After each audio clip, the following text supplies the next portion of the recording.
नमस्कार दोस्तों। दोस्तों, कभी आपने ये बात सोची है कि आपको पाप और पुण्य की सजा कौन देता है? ईश्वर तो इन सभी चीजों से, इच्छाओं से मुक्त है। कहा जाता है कि उसका ना कोई शरीर है, ना कोई उसका आकार है, ना उसकी कोई भावनाएं हैं। वो तो निर्विकार है। तो हमें हमारे कर्मों की सजा कौन देता है? देखिए, मुझे ये लगता है कि हम जब तक इस शरीर में बंधे होते हैं तब तक हम अपने अहंकार में बंधे होते हैं। जन्म के साथ ही बच्चे को ये समझा दिया जाता है कि तेरा नाम ये है, तू यहाँ रहता है, तेरे माता पिता ये हैं और तुझे ये करना है। और धीरे धीरे वो बच्चा अपने आप को अपने माता पिता के द्वारा दिए गए नाम से ही जानने लगता है और अपने करे हुए हर कर्म का क्रेडिट भी लेने लगता है कि ये काम मैंने किया, ये मैं कर रहा हूँ, ये मेरा घर है, ये मेरा भाई, ये मेरी बहन। और इसी प्रकार वो हर अपने कर्म का उत्तरदायित्व भी लेता जाता है कि ये काम मैंने किया, ये काम अच्छा किया, ये काम मैंने बुरा किया। जीवन भर ये यादें हमारे दिमाग में जमी रहती हैं कि हमने क्या क्या काम किए। कभी आपने सोचा होगा, देखा होगा अकेले बैठ के कि हमसे कभी कोई गलत काम हो जाता है तो हमारा मन हमें कचोटता रहता है। हम अक्सर ही सोचते रहते हैं कि हमने वो गलत कर दिया। ये बात अलग है कि उससे हमारा कुछ फ़ायदा हो रहा था तो हम इसलिए उसे कर दिया, लेकिन बुरा तो लगता ही है क्योंकि वो हमारी आत्मा होती है। इसीलिए बड़े बड़े लोग भी बोलते हैं कि भाई ये आत्मा की आवाज़ है। तो मुझे लगता है कि हम अपने मरने के बाद जब इस लोक से मुक्त हो जाते हैं, मृत्यु लोक से, और इस शरीर से मुक्त हो जाते हैं, इस शरीर में ही ये हमारी सारी इच्छाएं रहती हैं, मैं, मेरा, और वो कहते हैं ना, आई मी माई सेल्फ। और जब ये शरीर ख़त्म हो जाता है तो हम एक अपने आत्मिक रूप में आ जाते हैं, रियल रूप में। उससे क्या होता है कि अब ना हमारा कोई रिश्ता रह जाता है, ना हमारी कोई ज़रूरतें रह जाती हैं, क्योंकि सारा सच, झूठ, पाप, पुण्य ज़रूरतों से ही पैदा होता है। एक आत्मा को न रहने के लिए घर चाहिए, एक आत्मा को न खाने के लिए खाना चाहिए, एक आत्मा के ना बच्चे होते हैं, न एक आत्मा के माता पिता होते हैं। उसे किसी की जिम्मेवारी लेने की ज़रूरत नहीं है। एक आत्मा ना पैदा होती है और ना एक आत्मा मरती है। वो तो सिर्फ एक शरीर धारण करती है और उसे निकल जाती है। इसलिए वो पूर्णता मुक्त होती है और आत्मा परमात्मा का ही एक प्रकट रूप बताया गया है। तो जैसे परमात्मा हर एक कर्तव्य से मुक्त होता है, हर एक इमोशन से मुक्त होता है और वो फ्री होके अपने कर्मों का हिसाब कर सकता है, वैसे ही आत्मा भी, क्योंकि उसका प्रकट रूप है और उसकी सारी जो भी खासियतें होती हैं वो वही होती हैं जैसे एक परमात्मा में होती है। परमात्मा मतलब जो एक आत्मा, सबसे बड़ी आत्मा है, और आत्मा मतलब जो इसका छोटा रूप है। तो मरने के बाद लोगों ने ये भी बताया है कि जब जब कोई इंसान मर रहा होता है, नियर डेथ एक्सपीरियंस में काफ़ी लोगों ने बताया है कि जब कोई इंसान मरने वाला होता है तो उसकी सारी ज़िंदगी उसकी आंखों के सामने से एक पिक्चर की तरह गुजर जाती है। इससे क्या समझ में आता है? इससे ये समझ में आता है कि हमारी जो आत्मा है वो हमारे जो भौतिक फिजिकल दिमाग में जो यादें भरी हुई हैं उस सब को वो अपनी आत्मिक यादों में जमा कर रही होती है।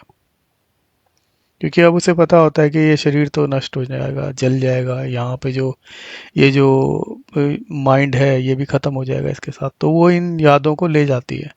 इसका प्रूफ कैसे मिलता है? इसका प्रूफ मिलता है बहुत सारी कहानियों से, जो कि हमें ये बताती हैं कि इंसान का पुनर्जन्म होता है। ऐसे बहुत सारे केसेस हुए हैं इंडिया में भी और बाहर के देशों में भी, जहाँ बच्चों ने पैदा होने के बाद में जब बोलना सीखा तो उन्होंने अपने माँ बाप को बताया 5-4 साल की उम्र में कि मैं तो उस शहर में रहता हूँ, मेरे बच्चों का ये नाम है, मेरा नाम ये है, मेरी बीवी का नाम ये है, और उन्होंने सब कुछ बताया। और कई केसेस तो ऐसे हैं जिनमें लोगों ने इस पे काफ़ी अध्ययन भी किया, वो लेके गए उन बच्चों को उसी जगह पर और वहाँ जाने के बाद में जब उन्होंने पूछा कि ये सब यहाँ पे कोई ऐसा इंसान रहता था, तो लोगों ने वहाँ पे बताया, और बल्कि उनकी पुरानी फैमिलीज भी मिल गई। ऐसे कई कई वीडियोस भी आपको मिल जाएंगे यूट्यूब पे। और एक कहानी तो महात्मा गांधी के संदर्भ में भी है कि भारत में एक ऐसी लड़की पैदा हुई और उसने बताया कि वो तो उस गांव से रहती थी, वहाँ रहती थी, उसके पति का नाम ये है, माँ बाप का नाम ये है। और फिर बाद में लोग गए तो वहाँ पे देखा कि हाँ वो सच में थे, और वो सब बातें बता रही थी जो कि एक माँ और बच्चों को ही पता हो सकती है, या पति पत्नी को ही पता हो सकती है। खैर छोड़िए, ये तो एक अलग टॉपिक है। तो इस तरह से हमें ये तो चलो पता चल जाता है कि हाँ, एक आत्मा अपनी स्मृतियों को अपने साथ लेके जाती है। अच्छा, अब आते हैं अपने टॉपिक पे कि पाप और पुण्य का फैसला कैसे होता है। देखिए, जब आत्मा मर मर जाती है और शरीर मर जाता है और आत्मा अपने रूप में होती है, तो अब उसे जो होता है, उसे ये इच्छा होती है कि वो अपने, दो ही उसकी इच्छाएं होती है हर एक आत्मा की। एक तो कर्मों से मुक्त हो जाना, और कर्मों से मुक्त होके परमात्मा में विलीन हो जाना। आप अगर देखें तो अध्यात्म में भी यही कहा जाता है, सबसे बड़ा इच्छा यही होती है कि हम मुक्त हो जाए। तो जब आत्मा मरती है, शरीर मरता है, तो आत्मा बस यही चाहती है कि अब वो श- परमात्मा में विलीन हो जाए। लेकिन परमात्मा इतने पवित्र हैं और इतने महान हैं कि उनके सामने जाते ही आत्मा को अपने सारे कर्मों का अनुभूति होती है, और वो ये चाहती है कि जब वो परमात्मा में विलीन हो तो हर एक पाप से मुक्त हो। इसीलिए वो अपने साथ जो यादें ले गई थी कर्मों की, उसके हिसाब से वो खुद को असेस करते, खुद को जज करती है कि मैंने कितना अच्छा किया, कितना बुरा किया। और जो भी बुरा काम उसने किया होता है, या जो भी बंधन बने होते हैं, उसके हिसाब से फिर वो ये उन बंधनों को दूर करने के लिए, उन पापों का प्रायश्चित करने के लिए दोबारा से ये डिसाइड करते हैं कि मैं परमात्मा में अभी विलीन नहीं हो सकती, मुझे वापस किसी रूप, किसी न किसी रूप में धरती पे वापस जाना पड़ेगा, कर्मलोक में वापस जाना पड़ेगा, फिर से कर्म करने पड़ेंगे। और सारे कर्म करके फिर जब मैं वापस आऊंगी और कोई कर्म बुद्ध नहीं बचेगा, तब मैं परमात्मा में विलीन हो सकती हूँ। लेकिन सबसे बड़ी बात यह है कि जैसे ही आत्मा इस शरीर को धारण करती है, किसी शरीर को धारण करती है, उसके शुरू के 5 या 6 साल तक उसकी यादें रहती है पुराने जन्म की, और उसको ये सब भी याद रहता है कि उसे क्या करना है। आपने अक्सर देखा होगा बच्चे बोलते हैं, कभी ये नहीं कहते, अगर उनका नाम बोल भी दिया जाता है कि तुम्हारा नाम ABC है, तो वो कभी ये नहीं कहते कि मैं ये कर रहा हूँ। वो हमेशा शुरू में ये बोलना शुरू करते हैं, ABC को भूख लगी है, ABC खाना खाएगा, ऐसे। तो वो चेतना बनी रहती है, लेकिन धीरे धीरे वो चेतना चली जाती है जब संसार में आ जाते हैं, और सभी माता पिता और सब आस पड़ोस के लोग और आप खुद भी ये समझने लग जाते हैं कि आप आत्मा नहीं, आप तो ये शरीर हो, और आपको जो नाम दिया गया है आप वो हो। तो यहाँ से अहंकार का जन्म होता है, और आत्मा ये भूल जाती है कि मैं तो किस वजह से इस जन्म में आई थी। और हमारे जो ज्ञानी लोग हैं, महात्मा हैं, वो यही बताते हैं कि आपका उद्देश्य जन्म लेने का ये होता है कि आप अपने पूर्व जन्मों के कर्मों से मुक्त हो जाएं और परमात्मा में विलीन हो जाएं। वो बार बार यही बताते हैं, अगर आप सोचे तो। इसीलिए जब वो आत्मा यहाँ आती है, तो वो अपना कर्तव्य भूल जाते हैं, क्योंकि वो संसारिक बुद्धि के हिसाब से अपने आप को समझने लगती है, शरीर समझने लगती है।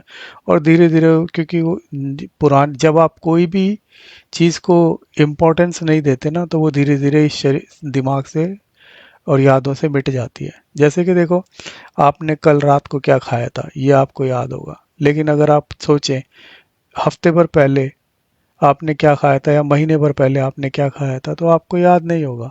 या आपने 1 महीने पहले 12 तारीख को कौन से कलर की शर्ट पहनी थी, वो आपको याद नहीं होगा, क्योंकि जब तक कि उससे कोई महत्वपूर्ण बात जुड़ी ना हो। जैसे कि आपको किसी आपकी गर्लफ्रेंड ने कहा हो कि आज तो इस पीली शर्ट में आप बहुत अच्छे लग रहे हो, तो आपको सदा याद रहेगा, क्योंकि अब वो आपके लिए एक इम्पॉर्टेंट चीज़ हो गई। लेकिन जब कोई इम्पोर्टेंट चीज़ नहीं होती, तो हमारा दिमाग क्या करता है, धीरे धीरे उन यादों को भुला देता है। ये ऐसे समझ लीजिए कि एक टेम्परेरी मेमोरी है जो लिमिटेड है। इसमें नई यादें स्टोर करने के लिए स्पेस बनाना ही पड़ेगा, तो इसलिए वो जो अनइम्पॉर्टेंट चीज़ होते हैं उनको भुलाते जाता है और इम्पॉर्टेंट चीज़ों को, नई नई यादों को स्टोर करता जाता है। और जो आपकी बहुत इंपॉर्टेंट यादें होती हैं वो आपके सबकॉन्शियस माइंड में ट्रांसफ़र हो जाती हैं। तो वहाँ से वो हमेशा फिर आपको याद रहती है। जैसे कि आपने कभी देखा होगा, आप गाड़ी चलाना सीखते हो। शुरू में जब आप गाड़ी चलाना सीखते हो तो आपको ध्यान से चलाना सीख की कोशिश करनी पड़ती है कि हाँ, मैं ध्यान रखूं कि आसपास कोई आ नहीं रहा है, मेरी स्पीड कितनी है, मुझे बाहर देखना है। लेकिन जब आप गाड़ी सीख जाते हो और वो मेमोरी आपकी, वो स्किल्स आपके सबकॉन्शियस माइंड में ट्रांसफ़र हो जाते हैं, तो आपने देखा होगा कि आप अक्सर बातें करते हुए भी गाड़ी चला सकते हो। पड़ोस में कोई बैठा है तो उससे बातें कर रहे हो, या फिर आप कोई गाना सुन रहे हो, आराम से गाड़ी चला रहे हो, आप अब आपको उतना दिमाग लगाने की ज़रूरत नहीं होती, क्योंकि वो ज्ञान आपके सबकॉन्शियस माइंड में चला गया है। तो खैर इसी तरह से यादें रिप्लेस होती रहती हैं। तो वो उसी तरह से बच्चे की भी यादें रिप्लेस हो जाती हैं, क्योंकि अब उसके लिए वो बातें कि मुझे जो पुराने जन्म के कर्मों को भुगतना नहीं है, उनसे मुक्त होना है, ये उनको इम्पोर्टेंट नहीं लगती। तो वो मोस्टली आत्माओं को इम्पोर्टेंट नहीं लगती, तो वो भूलती जाती हैं। और संसार में जो भी वो डेली कर रहे हैं उन चीज़ों को वो याद रखने लगते हैं। इसे कहते हैं सांसारिक हो गया इंसान। अब कुछ महात्मा ऐसे हुए हैं, आपने देखा होगा, जैसे महावीर जी वगैरह, जो जो बचपन से ही, अब जैसे हमारे ये प्रेमानंद जी हैं, ये बताते हैं कि 8 या 12 साल की उम्र में ही ये घर से चले गए थे और वहाँ साधु बन गए, क्योंकि इनको पुराने जन्मों से ये याद था कि इन्हें करना क्या है, और इन्होंने उसी को इम्पोर्टेंस दी। अब अगर ये भी संसारी बन जाते तो ये संसारी बन जाते। अब ये भी एक अलग क्वेश्चन है कि कौन सी आत्मा कैसे डिसाइड करती है कि उसे संसारी बनना है या उसे सन्यासी बनना है। ये धीरे धीरे आत्मा का विकास होता है, हर एक जन्म के साथ आत्मा का विकास होता है। तो हमें करोड़ों बार जन्म लेते हैं और हम धीरे धीरे हर एक, आप कुछ करें या ना करें, धीरे धीरे आपकी प्रगति होती जाती है आध्यात्मिक रूप पे। और आप बहुत समय बाद जब आप बिल्कुल इसके काबिल हो जाते हो, तो धीरे धीरे आप अध्यात्म की तरफ मुड़ते हो। फिर और कुछ जन्मों के बाद में आप फिर अ, ये सोच के जन्म लेते हो कि हाँ, मैं तो अब मुझे मुक्ति पानी है। तो उसे कहते हैं जागृत अवस्था। खैर वो एक अलग टॉपिक है। तो आत्मा अब अपने साथ में जो भी यादें लाती है वो यहाँ पे भूल गई थी, तो अब वो क्या करती है कि दुनिया में फिर से जीना शुरू करती है, फिर अच्छे बुरे कर्म करती है, और मरने के बाद में जब शरीर छूटता है और वो अपने रूप में आती है, तो उसको अब वो, क्योंकि वो फिजिकल दिमाग पे बंधी हुई नहीं है, तो वो नहीं सोच रही उससे। अब वो अपने आत्मिक दिमाग से सोचती है, तो उसे पता चलता है कि अरे, मैं तो वहाँ गई थी कि मेरे को पुराने जन्मों से मुक्त होना है, अब इस जन्म में तो मैंने और अपने कर्म बढ़ा लिए, अब ये तो और भी मेरे सर पे कर्म है जिनका मुझे निपटारा करना है। तो वो दुखी होके फिर जन्म लेती है। तो इसीलिए कहते हैं कि आपने कई बार सुना होगा, महात्मा लोग बोलते हैं कि अज्ञानी आत्मा जो होती है वो मृत्यु और जीवन के चक्कर में बंधी रहती है, बार बार जन्म लेती है, बार बार दुख भोगती है, बार बार मरती है। इसीलिए वो लोग बताते हैं कि ज्ञान के रास्ते पे चलो या भक्ति के मार्ग पे चलो, तो आपको मुक्ति की तरफ ले जाया जाता है। तो आपके धीरे धीरे कर्म खत्म हो जाते हैं, और जब आप मरने के बाद आत्मिक रूप में जाते हो तो आप देखते हैं कि हाँ, अब आपने कर्मों का निपटारा कर दिया, और फिर आप जो है ईश्वर में विलीन होते हो। तो ये थी मेरी अंडरस्टैंडिंग। मुझे पता है मैंने काफ़ी चीज़ों को टच नहीं किया है, क्योंकि मैं सोच रहा हूँ कि बहुत लंबी वीडियो हो जाएगी। लेकिन आप लोग मुझे बताइएगा, अगर कोई क्वेश्चन है तो इसके फिर दूसरे पार्ट बना देंगे। और आप प्लीज़ मुझे सब्सक्राइब कीजिए और लाइक कीजिए, इससे मुझे भी पता चलेगा कि हाँ, लोगों को मेरा काम पसंद आ रहा है। और अगर मैं कहीं पे गलत हूँ तो मुझे करेक्ट भी कीजिए। नमस्कार, थैंक यू।